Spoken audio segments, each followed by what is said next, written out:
Hello Eluru people, Tirupati ఇవన్నీ వెళ్ళొచ్చాం. ఇంకా non veg ఎలా తింటాం? ఇంక అందుకే ఏలూరు వచ్చిన తర్వాత ఫస్ట్ అయితే బిలాల్ రెస్టారెంట్ ఓపెన్ చేశారని అయితే తెలుసుకున్నాం. ఇంకేదన్నా కొత్త రెస్టారెంట్ ఓపెన్ చేశారు అంటే కనుక అది వెళ్ళి టేస్ట్ చేయకుండా అస్సలు మనసు అయితే ఆగదు. సో అందుకే నెక్స్ట్ డే ఈవినింగే రెస్టారెంట్కి అయితే స్టార్ట్ అయిపోయాం.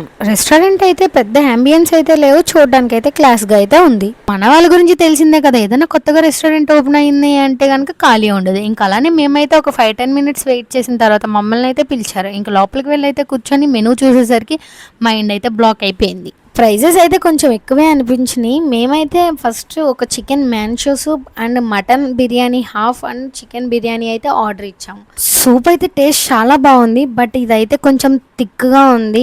సూప్ అంటే కొంచెం తాగేలా ఉండాలి కదా, ఇది కొంచెం తినేలా ఉంది అంతే. ఇంకా అది అయ్యేసరికి మన ఆర్డర్ అయితే వచ్చేసింది, mutton biryani and chicken biryani.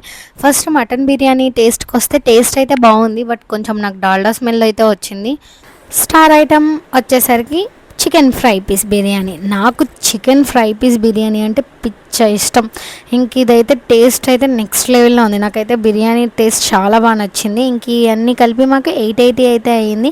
ఫైనల్గా కొంచెం చికెన్ బిర్యానీ మిగిలితే అదైతే మేము పార్సిల్ తీసుకున్నాం. మీరు వెళ్ళి చూసారా? మీకైతే ఎలా అనిపించిందో కామెంట్ చేసేయండి. నెక్స్ట్ మనకి కిందకు వచ్చేసరికి బేకరీ అండ్ కేఫ్లు అయితే ఉన్నాయి. బేకరీలు ఏమేమి ఉన్నాయని అలా చూసుకుంటూ అయితే మేమైతే ఇంటికి స్టార్ట్ అయిపోయాము. మీరైతే సబ్స్క్రైబ్ చేసుకోండి. That's all for today.